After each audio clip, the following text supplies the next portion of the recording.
안녕하세요. 피탈입니다. 오늘 오전부터 이제 반도체 주식을 담고 이제 셀트리온 제약도 거래를 하느라고 종가 매수를 지켜보지 못했던 기존서부터 계속 지켜보고 왔던 종목이죠. 부광약품에 대해서 좀 분석을 해봤습니다.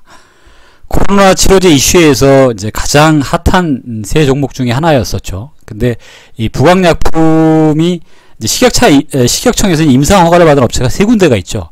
하나는 부광약품이고 엔지캠 생명과학이고 신풍제약인데, 그 중에서 이제 실적 차트나 수급이 사실 좋은 회사는 신풍제약입니다. 근데 그럼에도 불구하고 부광약품에 개인적인 관심을 갖게 된 계기는 이따 이제 계속 이제 말씀을 좀 드리겠지만, 우선 이 코로나 치료 중인 부광약품의 단점부터 좀 말씀을 좀 드려야 될 것 같아요. B형 간염 치료제인 레보비르의 문제점이 뭔지는 알고 계시는지요? 이 B형 간염 치료제 레보비르가 그 예전에 이제 미국에서 임상 3상을 하다가 중단한 경력이 있는 치료제입니다. 이제 어떤 이제 근무력증이라는 이제 투여를 했을 때 어떤 부작용이 발생이 돼서 광범위하게 사용하지 못하고 3상에서 중단이 됐던 경력이 있었죠. 근데 그 당시에 3상에서 사용했던 그 용량보다 4배 가까운 용량을 사용해서 지금 임상 시험을 하고 있다는 거죠. 그러면 4배 가까운 정도의 독성 검사나 부작용 결과에 대해서 한 번은 고민을 해보셔야 된다라는 거죠. 이 부분들을 먼저 지적을 하고 다음에 이제 호재라든가 이 관련된 부분들을 말씀드리는 게 맞을 것 같아서 설명을 드렸고, 이제 그럼에도 불구하고 부광약품을 관심 있게 보는 이유는, 일단 첫 번째로는 이제 치료제나 백신이 없으면 전 세계 경제는 이제 끝장날 가능성이 높죠. 그 다음에 또 식약청의 이제 3개사 임상 허가 업체 중에 가장 설득력이 있다는 점이 하나고, 둘째는 지금 이제 제약회사 입장에서는 지금 주가를 부양하기 최적의 조건을 갖춘 모멘텀의 시기라는 점입니다. 주가가 실적만으로 오른다고 생각하지는 않죠. 수많은 제약회사들이 코로나 치료제나 이제 백신 등을 개발한다면 이제 백신 등을 개발한다고 주가를 부양 중이고, 실제로 치료제나 백신이 개발하겠다고 임상 발표를 한 기업이 한 29개 정도, 또 현실적으로 이제 치료제나 백신 개발이 안 되면 세계 경제는 파탄나는 거죠. 당연히 제약주라든가 이런 쪽에 관심을 가질 수밖에 없는 상황입니다. 또 모멘텀으로 주가가 상승하는 부분도 이런 점에서 일부 인정해야 된다라는 점이고요. 이제 비슷한 모멘텀으로 지켜보고 있었던 일양약품이 상한가를 갔었고 2일 만에 60% 상승을 했었었죠. 일양약품의 이제 슈펙트라는 기존에 있는 백혈병 치료제인데, 이걸 또 신종 코로나 관련 러시아 임상 3상이라는 기사로 상한가를 보내고 그 다음날 또 이제 30% 가까이 급등을 했던 종목이 있었었죠. 뭐 일양약품은 좋은 회사이긴 하지만 어쨌든 안정적인 투자자라면 진입하시면 안 되는 거고요. 어쨌든 비슷한 모멘텀이라고 보고 있습니다. 그 다음에 이제 세 번째로 관심 있게 보는 분들 중에 하나가 한 사례인데, 미국의 길리어드사의 렘데시비르 사례죠. 굉장히 이제 각광을 받고 있는 이제 치료제로 이제 처음에 렘데시비르가 이제 등장을 했었었죠. 근데 이제 나중에 결과를 이제 열어보니까 부작용도 좀 있고 사망의 감소 효과도 그렇게 많이 나오지 않았는데도 불구하고 미국 FDA 승인이 났습니다. 이제 저는 이 점을 이제 어떻게 본 거냐면, 지금은 코로나와의 전쟁 상황이라는 거죠. 신약을 개발하기에는 너무 많은 시간이 소요가 되기 때문에 기존에 있는 치료제가 부작용이 있음에도 불구하고 일정 부분 이 점을 인정하고 이해해야 된다는 거죠. 그럼에도 불구하고 길리어드사의 이제 렘데시비르는 세계 10개국의 한 73개국 정도의 의료기관의 이제 광범위한 조사 결과를 거쳤고, 치료기간은 뭐 15일에서 한 4일 정도 단축시켰고, 사망률은 이제 12%에서 한 7% 정도로 5% 정도 단축이 됐음에도 불구하고 FDA 승인이 났고, 국내 식약청에서도 이제 수입 승인을 하였다는 점이죠. 중증 이제 환자들한테는 지금 이제 당장 급한 상황이니까 사용을 하겠다라는 거죠. 이제 이런 부분들이면 사실 어느 정도의 부작용은 감안을 하고 있는 게 아닌가라는 점을 조금 제가 좀 고려를 했고요. 그럼 그 테마나 이제 모멘텀만으로 주가가 상승할 수는 있을까요? 저는 좀 그 부분에서 좀 부정적입니다. 그래서 제가 좀 계속 회사에 대한 내용을 좀 조사를 좀 해봤는데, 여러 가지 테마 중에 재밌는 테마가 좀 있더라고요. 부강이 현재의 시가총액을 할 만큼의 매출이나 어떤 영업이익, 당기순이익을 내고 있지 않습니다. 그럼에도 불구하고 상당한 가치를 형성하고 있는 건 단순한 모멘텀이나 테마만이라고 생각하지는 않고요. 첫 번째로는 제가 그 분들을 본 것 중에 하나가 부강의 자회사 중에 상장 이슈인 회사가 있습니다. 1조 가치의 덴마크 콘테라 파마를 자회사를 두고 있죠. 뭐 1조 가치라는 얘기는 아직까지 뭐 상장이 되어 있지 않았으니까 의미가 없지만 2014년도에 덴마크의 바이오벤처 회사죠. 콘테라 파마가 34억에 인수를 했습니다. 한 97% 정도를 보유하고 있는 걸로 알고 있는데 지금 현재 투자 시리즈 B를 이제 진행을 했으면 30억을 투자를 받을 때 투자 가치를 1,500억 정도의 가치를 인정을 받았죠. 그러니까 34억을 좀 투자를 해서 1,500억이죠 벌써. 그 다음에 지금 임상 3상을 거쳐서 2021년도에 IPO를 목적으로 하고 있죠. 목표가는 한 1조 정도를 잡고 있는 것 같습니다. 이 부분들에 대한 분들은 실제적으로 이제 사례가 있습니다. 하나는 부강이 기존의 안트로젠이라고 지금 상장되어 있는 회사죠. 부강의 임직원이 분사해서 만든 신약회사를 알고 있는데 안트로젠이라는 회사를 인수를 해서 지속적으로 대주주로 보유하고 있다가 매각을 해서 현재 700억의 수익을 낸 적이 있죠. 안트로젠으로. 또 두 번째로는 이제 부강이 기존에 리보세라닙이라는 이제 HLB의 이제 주력 제품이죠. 표적 항암제인데 이걸 개발을 하고 중간에 이제 엑셀러레이팅을 해서 이제 400억 정도의 HLB에 매각을 한 경험이 있습니다. 그래서 매각 400억 정도의 수익이 발생이 됐었죠. 그러니 1조 가치까지가 될지 아니면 뭐 한 5천억에서 뭐 7천억 정도 형성이 될지는 모르겠지만 어쨌든 지금 상당한 가치를 만들어 나가는 그런 과정 속에서 충분한 경험이 있다. 그리고 그런 개발할 수 있는 능력을 갖고 있는 회사다라는 점에서 어느 정도는 가능한 모습이 있다라고 판단하는 겁니다.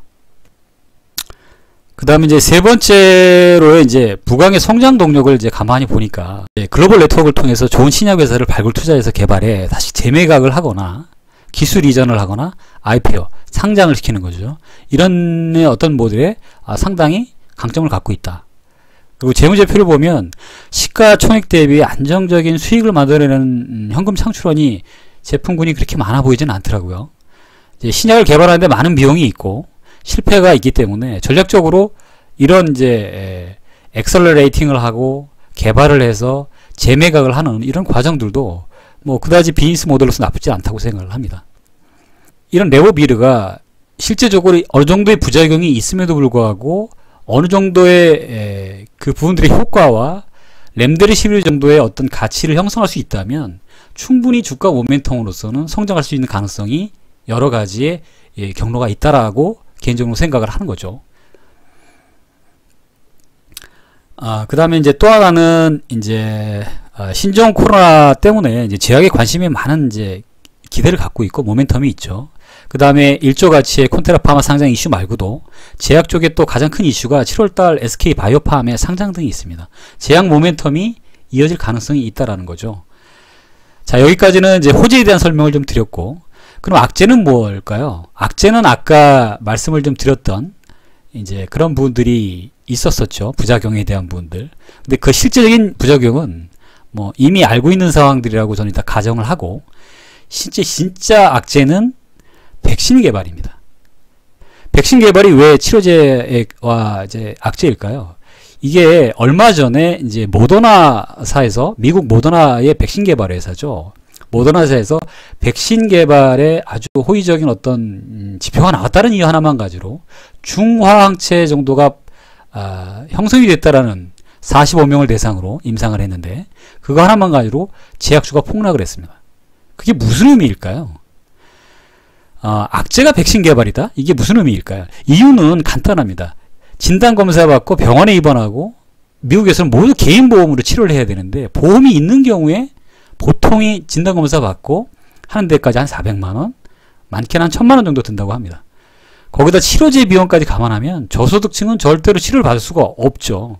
불가능한 겁니다. 그러니 트럼프가 백신에 목을 메고 있는 거죠.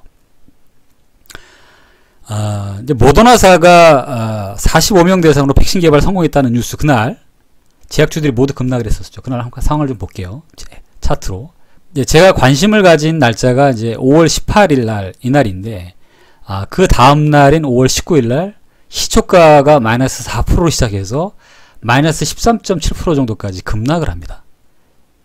이 무슨 이제 이유가 있어서 이렇게 급락을 할까 해 봤더니만, 그날 전날 미국에 있는 백신 회사죠. 모더나라는 회사가 45명을 대상으로 백신 개발에 성공했다는 뉴스를 이제 보도자료를 내놓은 거죠. 이유는 간단한데, 백신 개발이 된다면 치료제는 필요가 없는 거죠. 미국 입장에서는 백신을 맞는 게 치료제보다 훨씬 빠르고 비용 측면에서 유리하니까 그렇겠죠. 다만 백신이 이렇게 빨리 나온다는 건 그냥 사기라고 보시면 됩니다. 치료제도 이렇게 만들기가 어려워서 기존 치료제를 사용하고 있고, 백신은 더욱더 정상적인 사람한테 주사를 하는 것이기 때문에 부작용이라든가 이런 데이터가 없죠. 상당한 시간이 소요되는 걸 갖다가 마치 성공한 것처럼 그렇게 얘기를 했죠. 그리고 이제 나서 이제 수요일날, 목요일날, 금요일날 정도 금요일날 정도 돼서 발표가 나왔습니다. 미국에 있는 모더나 회사의 내부 직원이 발표를 했는데, 사실은 이 부분들에 대해서 중화항체가 얼마만큼 효과가 있는지 잘 모르겠고, 또 하나는 그렇게 해서 주가를 20% 정도 상승을 시켜놓고 1조 6천억 정도 되는 유상증자를 단행을 합니다. 모더나 회사가. 또 하나는 모더나사의 그 기술 담당이었던 이사가 청와대 쪽에 백신 담당자로 들어가게 되죠. 이런 분들로 인해서 이분들이 조금 이제 약간 보도자료를 통해서 모더나 회사를 띄우고, 트럼프 입장에서는 치료제가 바로 임박해서 나올 것 같다라는 시그널을 주면서 국민들에게 희망을 주는 메시지를 줘서 본인의 대선 가도에 조금이나마 영향을 미치려고 하는 의도를 많이 보였죠. 이제 그러고 나서 이제 주가가 일정 부분 어느 정도 조정을 받고 회복을 하는 과정에 있었고요. 이날은 이제 홍콩 관련된 이슈였었죠. 이제 홍콩 국가보안법이 통과가 될 것 같으니까 아마 트럼프는 미중 무역 갈등이 이제 발생되지 않겠냐라는 거에서 아마 이제 그때 코스닥 지수가 거의 한 3%, 4%대까지 밀렸다가 한 2.7% 정도에서 아마 마감을 했던 걸로 기억납니다. 그때 거의 이제 많이 하락을 하고 다시 올라와서 어저께 오늘 진행이 이제 이렇게 되어 왔고요. 이제 이런 부분들까지가 제가 이제 분석을 했던 거죠. 자, 그러면 부강약품의 재무제표를 한번 잠깐 좀 보시죠. 이제 부강약품이나 이제 제약주 같은 경우는 사실은 이게 큰 의미는 없다고 생각이 됩니다. 왜냐하면 PER이라든가 이런 분들이 큰 가치가 사실은 없어요. 이제 항암 치료제라든가 이런 분들의 가치를 평가하기가 굉장히 어렵기 때문에. 근데 간단하게만 좀 비교를 해보면 부강약품이 2000년도에는 98억 정도, 700억 정도의 매출을 하다가 이제 거의 영업이익도 이제 200억에서 230억 정도, 매출만 조금 많이 좀 늘어났는데, 최근에 매출이 1600억, 이제 1900억 정도. 이제 2018년도가 이제 매출액이 1900으로 늘고 영업이익이 350억이면데도 불구하고 당기순이익이 1457억이 잡힌 게, 그 당시에 이제 기존에 있던 개발했던 제약 제품들을 이제 팔고 했을 때 생겼던 당기순이익이 아닌가 이런 생각이 듭니다. 이제 그러고 나서 이제 2019년도는 실적이 좋지 않았죠. 그럼에도 불구하고 주가는 이제 굉장히 고공행진을 하고 있는 상황이죠. 그러면 지금에 있는 모멘텀이 그걸로만으로 판단하기는 어려운 거죠. 이제 그런 분들이 있어서. 그 다음에 이게 보고, 그 다음에 이제 기업분들에 대해서 간단하게 좀 보면, 지분율은 특별한 변동분들은 없고요. 그 다음에 수급에 대해서 잠깐 좀 말씀을 좀 드려보겠습니다. 수급. 자, 제가 중요하게 본 쪽이 연기금 쪽인데, 연기금이 2020년 5월 15일 이날이죠. 이날 대량으로 매수를 했었어요. 그 전에도 지속적으로 매수를 했었었고요. 그러니까 평단가가 한 이 정도 되는 게 맞죠. 그러다가 5월 19일 날 저하고 동일하게 맞으면서 저도 손절을 했던, 그때 아마 이제 많이 좀 이제 팔았던 것 같아요. 본인들도 팔았던 것 같고, 최근에 이제 오늘 6월 1일자 대량으로 들어왔고, 또 하나는 투신 보험. 투신은 어떻게 보면 단기적인 성격이 좀 많이 강한 좀 자산운용사 쪽이라고 봐도 되지 않을까, 뭐 개인적인 생각으론 그렇게 보고 있습니다. 어쨌든 기관이 대량 매수를 했죠. 이틀 동안 매집을 한 거죠. 그래서 내일은 아마 갭으로 상승할 가능성이 높습니다. 그래서 갭으로 상승할 가능성이 높은데, 제가 관심을 가졌던 가격대는 사실은 이제 지금 이제 26,000원 이하였었어요. 26,000원 이하였는데 지금 그 이상을 좀 올라갔고, 내일은 이제 갭을 띄울 가능성이 높고, 아마 계속 윗꼬리에서 음봉을 달고 내려올 가능성이 높거나, 아니면 갭을 띄워서 거래량을 터트리면서 아랫꼬리를 달고 다시 아마 급등을 할 가능성도 있습니다. 이제 이런 경우에 이제 이분들은 트레이딩의 관점이기 때문에 안정적인 투자자분들은 진입하시면 안 되고요.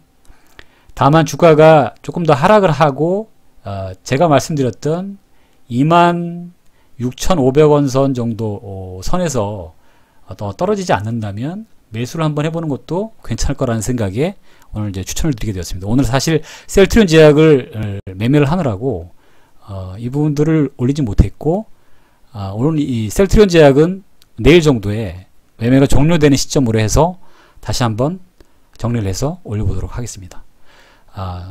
이상입니다.